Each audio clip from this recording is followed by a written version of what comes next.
Rukun Islam yang pertama adalah syahadat. Praktek syahadat itu adalah bersaksi. Bersaksi artinya mengalami, melihat oleh diri sendiri.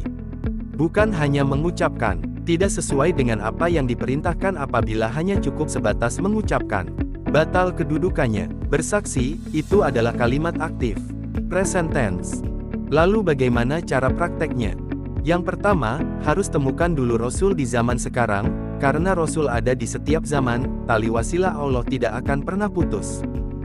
Setelah itu, berbayatlah kepadanya, untuk ditanamkannya nur iman dan nur kitab ke dalam dada, sebagai petunjuk, penerang, dan pembeda. Nur iman dan nur kitab itu unsur yang sangat penting, itulah kiblat ruhani. Barulah syahadatnya diterima, karena sudah ketemu pembawa wasilah di zaman sekarang. Setelah berbayat, mulailah proses taholi, kemudian tahali, dan tajali. Taholi adalah proses pembersihan diri, di mana dibersihkannya diri dari segala kotoran hati. Seperti ego, keinginan, harapan, nafsu, iri, dengki, dan lain-lain sebagainya, ini proses yang sangat sakit. Setelah semuanya bersih, masuklah proses tahali. Tahali adalah proses pengisian, yang dimana wadah tadi yang sudah dibersihkan, akan diisi oleh pengetahuan, kecerdasan, sifat-sifat dari Allah. Setelah itu masuk proses tajali. Tajali adalah proses pengaplikasian, di mana wadah yang sudah dibersihkan dan diisi tadi, akan Allah pakai sebagai wakil dari utusannya. Tiga hal tadi, taholi, tahali, dan tajali adalah prosesnya.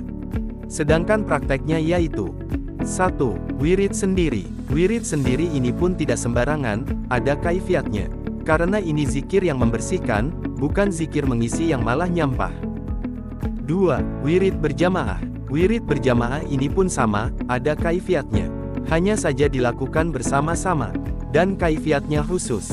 3. Suluk. Suluk pun sama isinya zikir juga, hanya saja kaifiatnya lebih khusus lagi. 4. Bakti. Bakti ini adalah aplikasi dari 3 proses yang sudah dijalani tadi. Ini adalah proses penyempurnaan iman, di mana ada hal yang dipersembahkan untuk Allah, semata-mata hanya mengharap ridhonya, tidak ada harapan apapun kecuali rahmatnya. Dari praktek-praktek yang tadi dijelaskan, itu adalah metodologi tarekatullah, yang seluruhnya pernah dilalui oleh para nabi terdahulu, karena lewat jalan yang sama, kejadian yang sama.